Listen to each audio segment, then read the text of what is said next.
Assalamualaikum warahmatullahi wabarakatuh.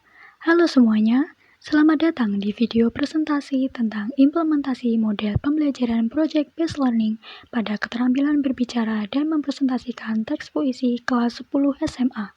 Perkenalkan, saya Alaya Edistia Putri Ayudhya, mahasiswi Prodi Pendidikan Bahasa dan Sastra Indonesia, Universitas Negeri Semarang.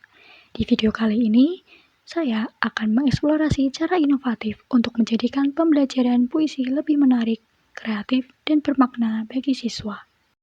Yang pertama adalah latar belakang dari dibuatnya desain pembelajaran inovatif ini. Salah satu keterampilan berbahasa produktif yaitu berbicara, mempresentasikan merupakan kompetensi yang sangat penting dalam proses pembelajaran berbahasa dan bersastra. Oleh karena itu, siswa diharuskan untuk menguasai keterampilan ini agar dapat berkomunikasi, menyampaikan gagasan secara efektif serta terstruktur, sehingga dapat membangun kepercayaan diri siswa untuk berbicara atau berpresentasi di depan khalayak umum. Dalam konteks pembelajaran bahasa Indonesia, salah satu bentuk ekspresi lisan yang perlu dikuasai oleh siswa adalah berbicara dan mempresentasikan teks puisi.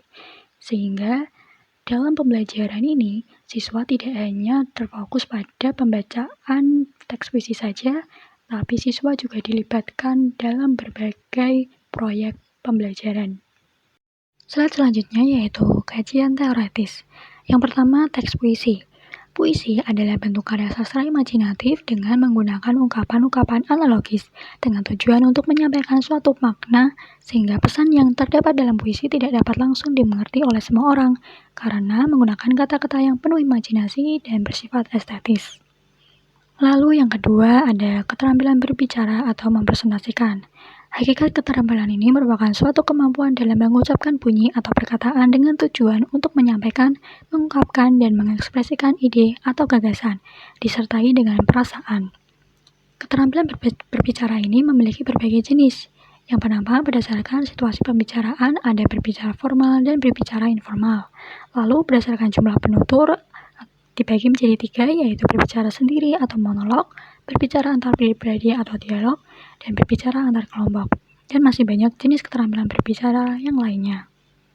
Lalu yang ketiga ada model pembelajaran Project Based Learning.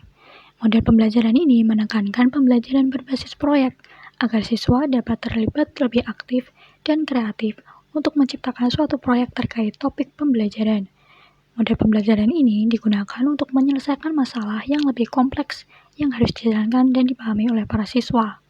Terutama dalam konteks materi teks puisi ini, siswa diharapkan dapat lebih mengeksplorasi materi dan menyajikan presentasi analisis makna puisi dan menampilkan keterampilan berbicara dalam pembacaan puisi dalam suatu proyek.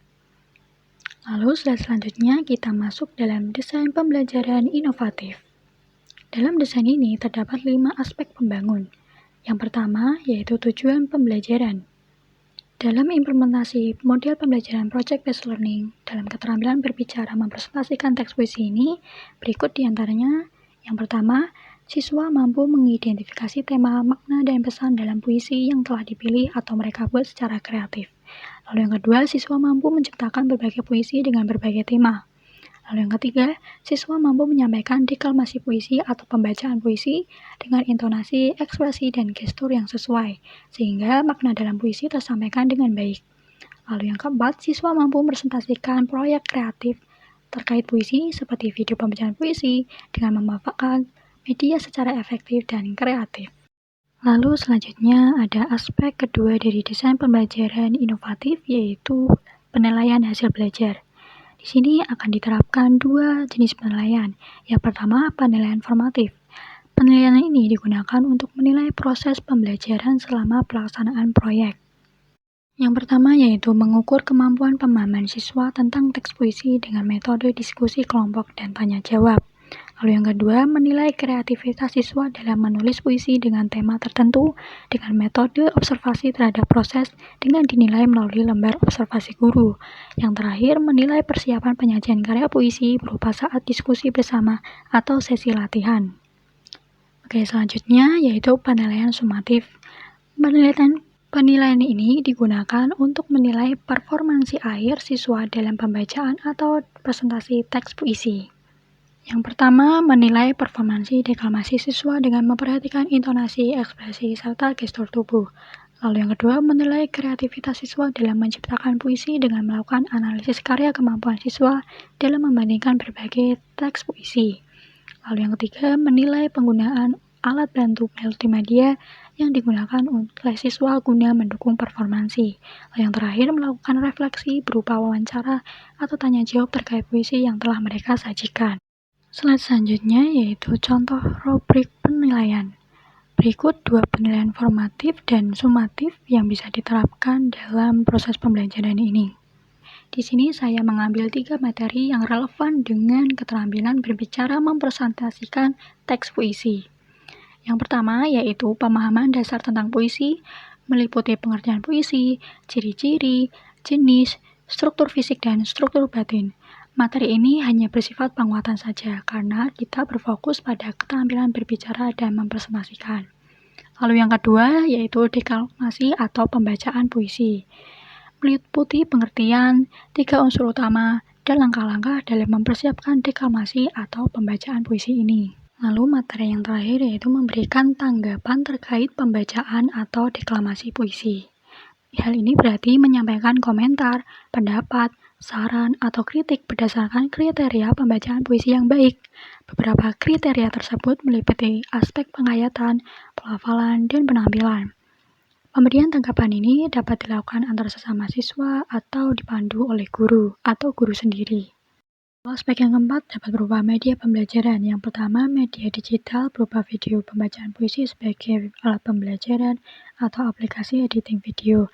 Lalu yang kedua, media cetak seperti buku antologi puisi atau buku panduan.